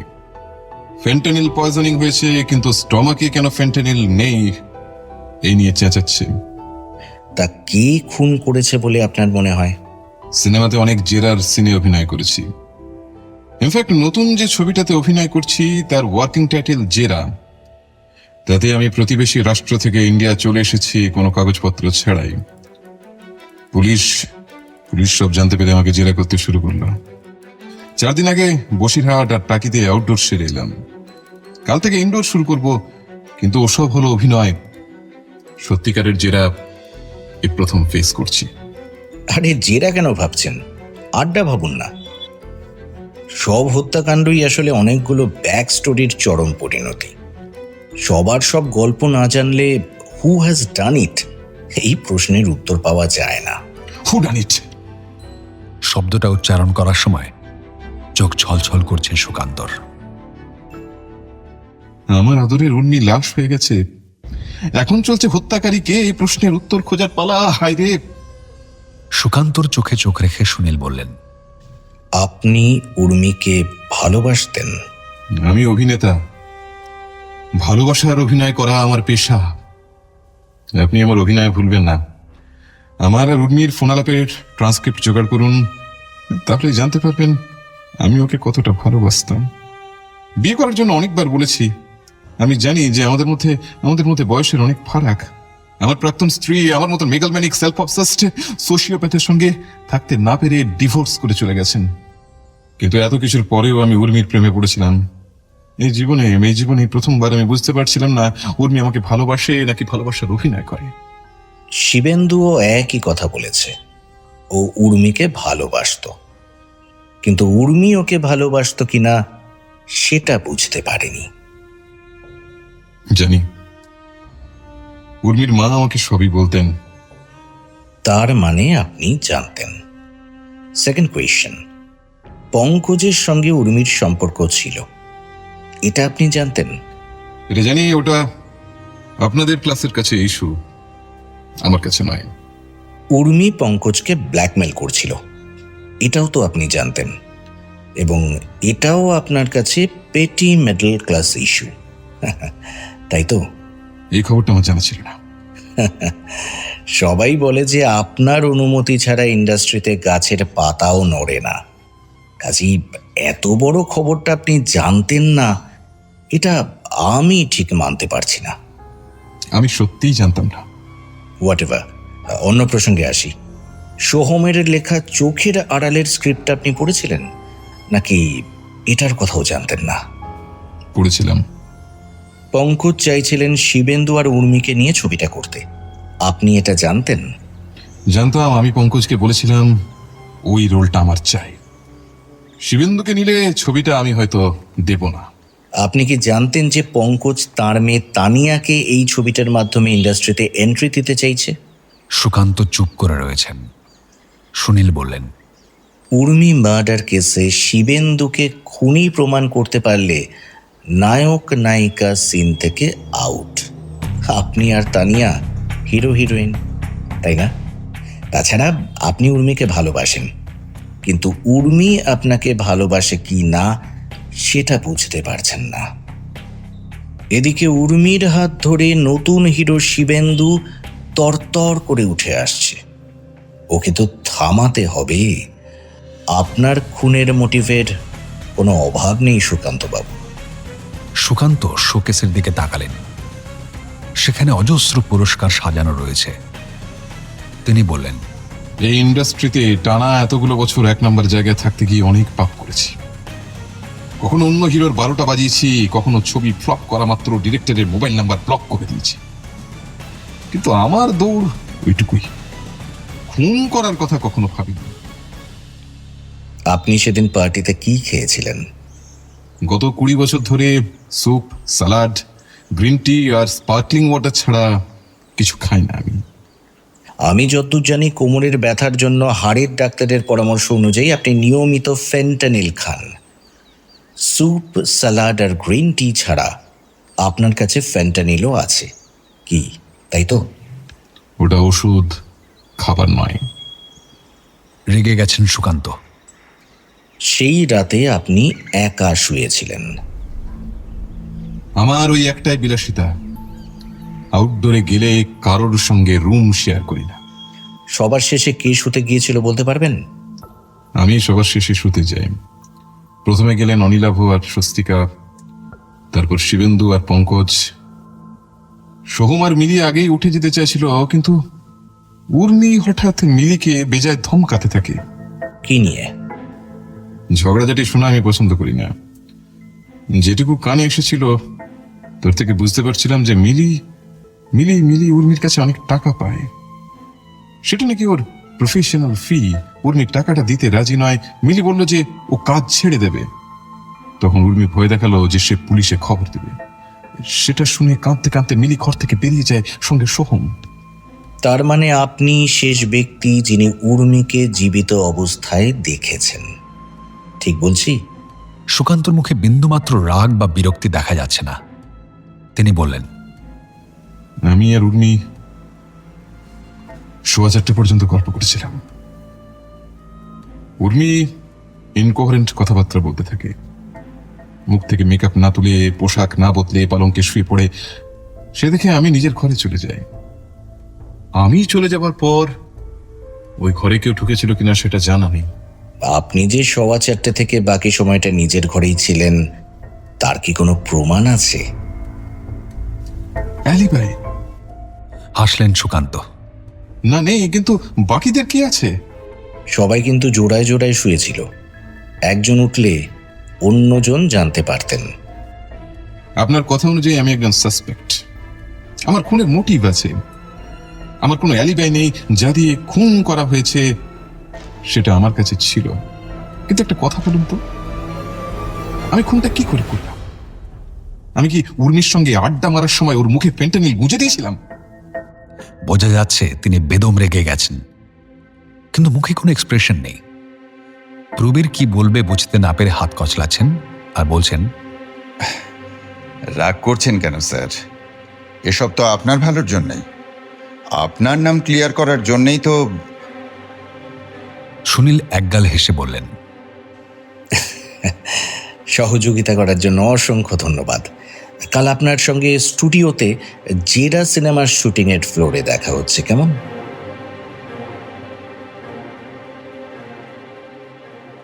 দুপুর 2টোর সময় স্টুডিওতে পৌঁছে প্রবীর দেখলেন সবাই মেকআপ রুমে জড়ো হয়েছে। মলিন দেওয়াল জোড়া আয়নার গায়ে কটকটে আলো জ্বলছে। আয়নার কোণে অজস্র টিপ সাঁটা রয়েছে। মেঝেতে বেছানো রয়েছে ছেঁড়া পাটের কার্পেট। এক কোণে পড়ে রয়েছে প্লাস্টিকের নোংরা ওয়েস্ট পেপার বাস্কেট। শাহজাহান এক গাদা মোল্ডেড প্লাস্টিকের চেয়ার জোগাড় করেছে। তাতে বসে রয়েছেন অনিলাভ আর স্বস্তিকা, মিলি আর সোহম, শিবেন্দু আর পঙ্কজ, রাকেশ আর আলো রানী। একটা চেয়ার খালি। সুকান্ত আর সুনীলকে দেখা যাচ্ছে না। প্রবীরকে পঙ্কজ বললেন, আজ সকালে ফোন করে সুনীলবাবু এমনভাবে তলব করলেন যে সব কাজ ফেলে দৌড়ে এলাম। এখন দেখি গোয়েন্দাই গায়েব। সুনীলবাবু কাল রাতে আমার বসিরহাটের বাড়িতে গিয়েছিলেন। আমাকে হুকুম করলেন আজ দুপুর 2টোয় এই স্টুডিওতে চলে আসতে। আমি সকালেই বাড়ি থেকে বেরিয়ে পড়েছি। উনি তখন বসিরহাট থানায় গিয়ে বড়বাবুর সঙ্গে গল্প করছিলেন। বসিরহাট আর টাকিতে আউটডোর সেরে তো সুকান্ত কদিন আগেই ফিরেছেন। কালকেই সুনীলবাবুকে ওখানে যেতে হলো। কেউ উত্তর দিল না, কারণ ঘরে একসঙ্গে ঢুকলেন সুকান্ত আর সুনীল। তাঁদের দেখে সবাই উঠে দাঁড়ালো। একমাত্র ফাঁকা চেয়ার দেখিয়ে শাহজাহান সুকান্তকে বলল, আপনি ওখানে বসুন। শাহজাহান আর প্রবীর দরজার কাছে দাঁড়ালেন। সুনীল সবাইকে বললেন, আমি আয়নার সামনে দাঁড়াচ্ছি। টুকটাক দু একটা কথা বলবো, দু একটা প্রশ্ন জিজ্ঞাসা করব।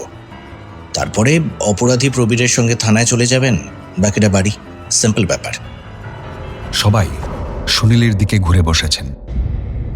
সুনীল বললেন, ক্রাইম সিন দেখে প্রবীর ভেবেছিলেন যে উর্মি গলায় ওড়না জড়িয়ে আত্মহত্যা করেছে। আমি কিন্তু প্রথম দর্শনেই বুঝেছিলাম যে এটা মার্ডার। কিভাবে? পুলিশ হিসেবে তার আঁতে ঘা লেগেছে। পোস্টমর্টেম হ্যাঙ্গিং বলে ডাক্তারি পরিভাষায় একটা কথা আছে। সোজা বাংলায় যার মানে হলো মৃতদেহকে ঝুলিয়ে দেওয়া। একজন গলায় দড়ি দিয়ে আত্মহত্যা করেছে, আর একজনকে খুন করে সিলিং থেকে ঝুলিয়ে দিয়ে আত্মহত্যা বলে চালানোর চেষ্টা হচ্ছে। এই দুই মৃতদেহের মধ্যে কিছু তফাৎ থাকে। যেমন ধরুন, পকেট থেকে একটা নাইলনের দড়ি বার করে শিবেন্দুর হাতে দিয়ে সুনীল বললেন, আপনি গলায় দড়ি দিয়ে সুইসাইড করতে চান, জাস্ট ট্রাই ইট। গলায় দড়িটা বাঁধুন দেখি। শিবেন্দু ঘাবড়ে গেলেও দড়িটা হাতে নিয়ে গলায় জড়িয়ে গিঁট দিতে গেল। দাঁড়ান। শিবেন্দুকে থামালেন সুনীল। আপনি গিঁটটা গলার কোন দিকে বাঁধছেন? গিঁট ছুঁয়ে শিবেন্দু বলল, গলার ডান দিকে, কারণ আমি ওই দিকে গিট বাঁধতেই কমফোর্টেবল ফিল করছি। কাজের কথাটা বলে দিলেন। আত্মহত্যার ক্ষেত্রে নট বা গিঁট থাকে গলার ডান দিকে কানের তলায়, কারণ ডানহাতি মানুষের সেটাই স্বাভাবিক প্রবণতা। বাঁহাতি হলে এটা উল্টে যায় জাস্ট। কিন্তু উর্মির নট ছিল গলার মাঝখানে। অন্য লোকে গিঁট বাঁধলে এরকমটা হয়, কারণ সে নিজের গলায় দড়ি বাঁধছে না। দ্বিতীয় কথা হলো, আপনি দড়ির অন্য প্রান্ত সিলিংয়ের হুকে বেঁধে ঝুলে পড়লে হুকের সংস্পর্শে এসে দড়ি বা ওড়নার ফাইবার একরকমভাবে ছিঁড়বে।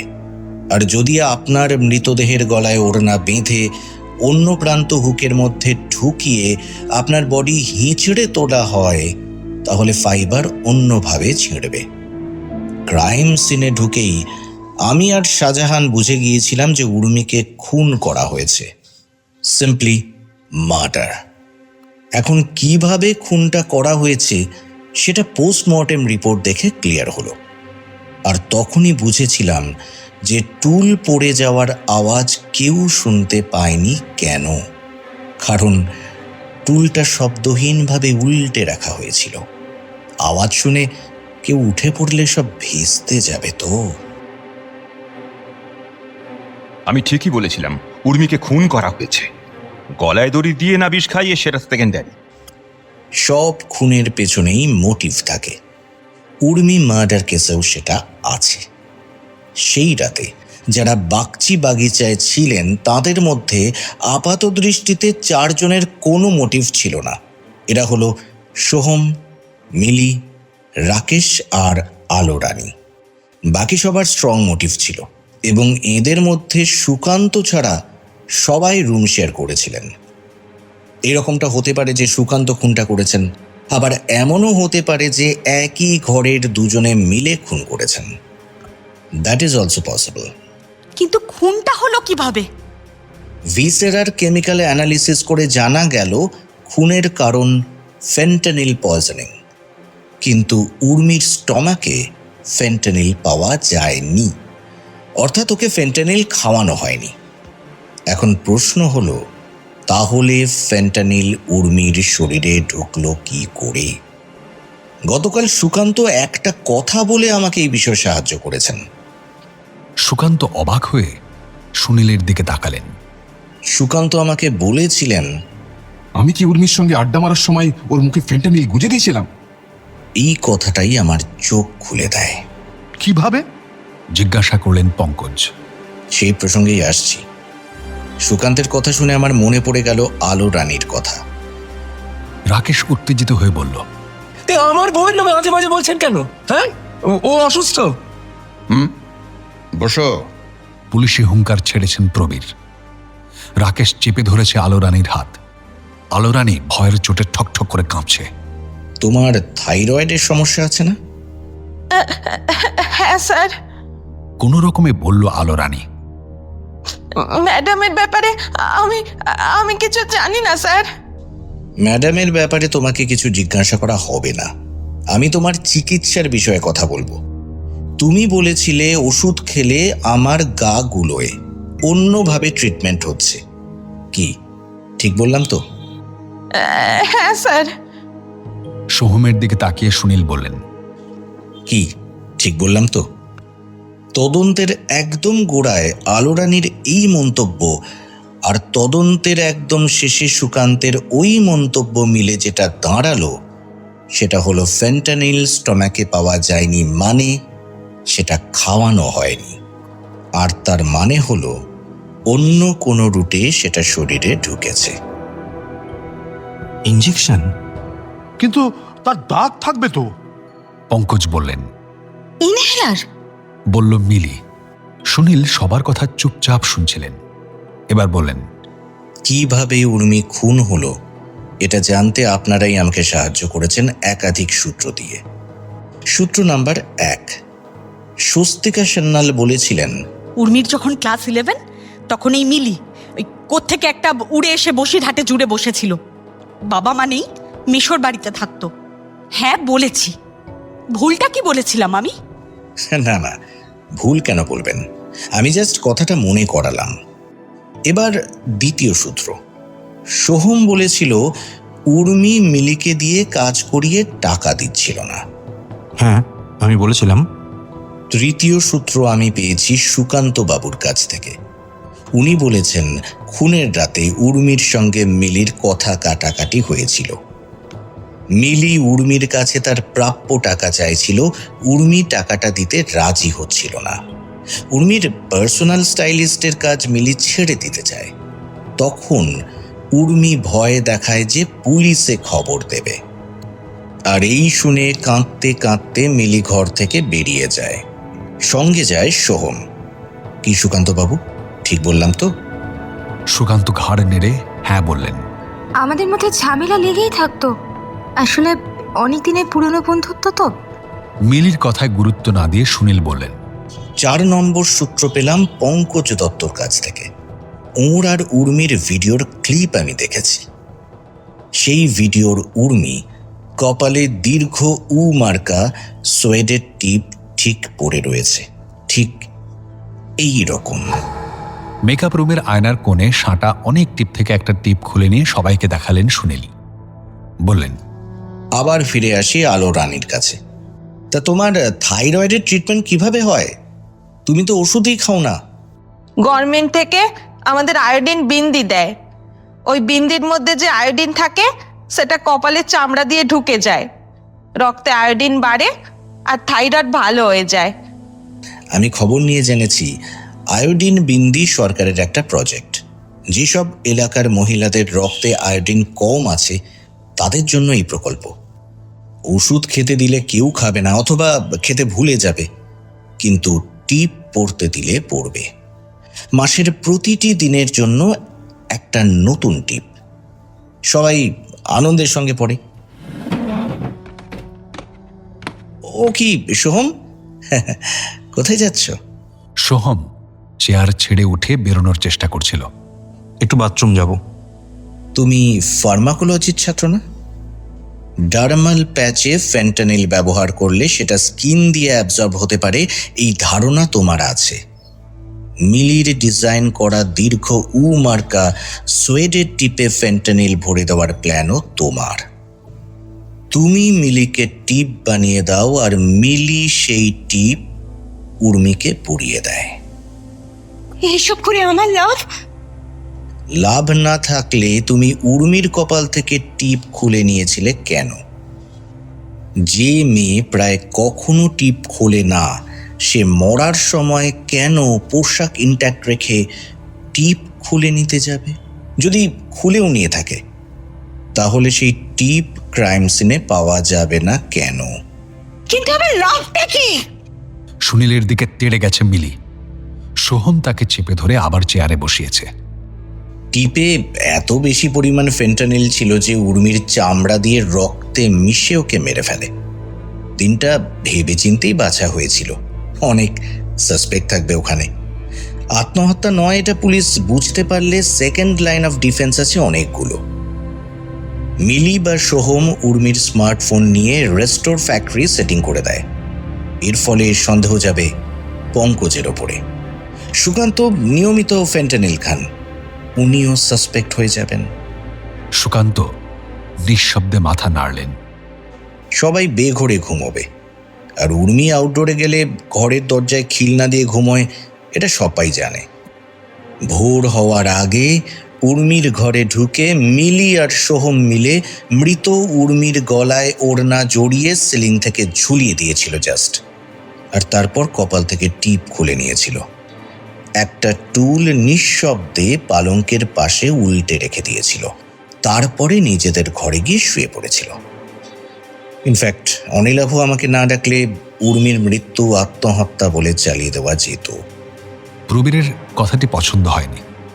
তিনি দরজার কাছ থেকে বললেন, সবটাই তো ক্লিয়ার হলো, কিন্তু খুনের মোটিভ কি? আমাকে তো কোর্টে কেসটা জাস্টিফাই করতে হবে, তখন তো আর প্রাইভেট ডিটেকটিভের কথা কেউ শুনবে না। Good point. ইনফ্যাক্ট খুনের মোটিভ জানতেই আমি কাল বসিরহাটে গিয়েছিলাম। প্রবীরের দিকে তাকিয়ে বললেন সুনীল, আচ্ছা মিলি, বসিরহাটে মিশর বাড়িতে আসার আগে তুমি কোথায় থাকতে? মানে তোমার বাবা মা কিভাবে মারা গেছেন? মিলি মাথা নিচু করে ফুঁসছে। তুমি যখন বলবে না তখন আমি বলে দিই। মিলির আদি বাড়ি প্রতিবেশী রাজ্যে। মিলির বাবা ছিলেন ওই রাজ্যের একজন প্রভাবশালী ব্যক্তি। সব ধরনের হিংসের বিরুদ্ধে তিনি জনমত সংগঠিত করতেন। ওনার শত্রুপক্ষ একদিন বাড়িতে ঢুকে মিলির বাবা এবং মাকে খুন করে। মিলিকেও আক্রমণ করতে যায়। মিলি নিজেকে বাঁচাতে বঁটি দিয়ে কুপিয়ে খুন করে পালিয়ে এই রাজ্যে চলে আসে। ওর কোনো মেশোর বাড়ি নেই। আর মেশো বলে যে লোকটি আছে সে একজন ফোড়ে। টাকার বিনিময়ে মিলিকে থাকতে দিয়েছিল জাস্ট। স্কুলে ভর্তি হয়ে পড়াশোনা শুরু করে মিলি। কেউ কিচ্ছু সন্দেহ করেনি। মিলি শুধু একটাই ভুল করেছিল, সে তার প্রিয়তম বান্ধবীকে সত্যিটা বলে দিয়েছিল। তারপরে উর্মি বিখ্যাত হলো। উর্মির রিফ্লেক্টেড গ্লোরিতে বিখ্যাত হলো মিলিও। এবং এমন একটা পরিস্থিতি তৈরি হলো যে মুম্বাই থেকে বিক্রম সিংহানিয়ার ডাক দুজনেই পেলেও প্রোডাকশন হাউসের সঙ্গে চুক্তির কারণে উর্মি যেতে পারবে না, কিন্তু মিলি যাবে। ব্যাস, স্কুলের স্বার্থহীন বন্ধুত্ব ধীরে ধীরে মরে গেল। উর্মি তখন প্রবল ঈর্ষায় ভুগছে। পার্সোনাল স্টাইলিস্টের কাজ করিয়ে মাসের পর মাস মিলিকে টাকা দিচ্ছে না। মিলি কাজ ছেড়ে দেওয়ার কথা বললেই ব্ল্যাকমেল করছে। এর মধ্যে ওই সোহম ঢুকলেন কি করে? প্রেম বড় সাংঘাতিক জিনিস। মিলি নিজের পাস্ট লাইফ সোহমকে বলল ব্ল্যাকমেলের কথাও। তখন সোহম এই খুনের প্ল্যান সাজালো। দীর্ঘ মার্কা টিপে ফেন্টানিল ভরে দিল সোহম। মিলি শুধু সেটা পরিয়ে দিল উর্মিকে। আপনি এত কথা জানলেন কি করে? আমি গতকাল বসিরহাট থানার বড়বাবুর সঙ্গে কথা বলে মিলির বাড়িতে গিয়েছিলাম। মিলির সেই মেশো সব স্বীকার করেছে। ওকে অলরেডি পুলিশ কাস্টডিতে নেওয়া হয়েছে। প্রবীর, আপনি বরং ওর সঙ্গে যোগাযোগ করুন। তারপরে যোগাযোগ করতে হবে প্রতিবেশী রাজ্যের পুলিশের সঙ্গে। আপনার এই কেস অনেক দূর গড়াবে। মিলির চোখে জল। সোহম চেয়ার ছেড়ে উঠে আয়নার গা থেকে একটা লাল সুইরের টিপ তুলে মিলির কপালে সেঁটে দিয়ে বলল, আমাদের বিয়ে হয়ে গেল রে মিলি, বাকি জীবন আমরা একসঙ্গে দগ্ধে দগ্ধে মরব। তুই চিন্তা করিস না, আর কেউ না থাকুক আমি তোর পাশে রইলাম, till death do us apart. স্টুডিওর ফ্লোর থেকে চিৎকার শোনা গেল, Back up!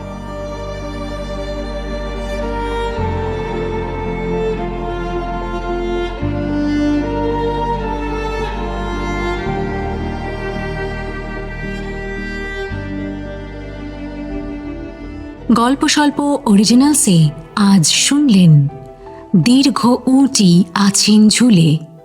লিখেছেন ইন্দ্রনীল সান্যাল।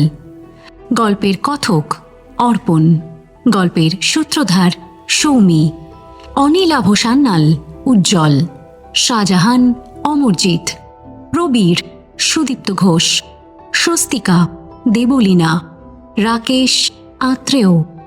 আলো রানী রিয়া। নীলি বিহু। সোহম অনির্বাণ। শিবেন্দু অরিজিৎ। পঙ্কজ অনিরুদ্ধ। সুকান্ত সুদীপ্ত রায় এবং সুনীলের ভূমিকায় সোমক। সমগ্র পরিচালনা শুভদা। শুনলেন গল্প স্বল্প।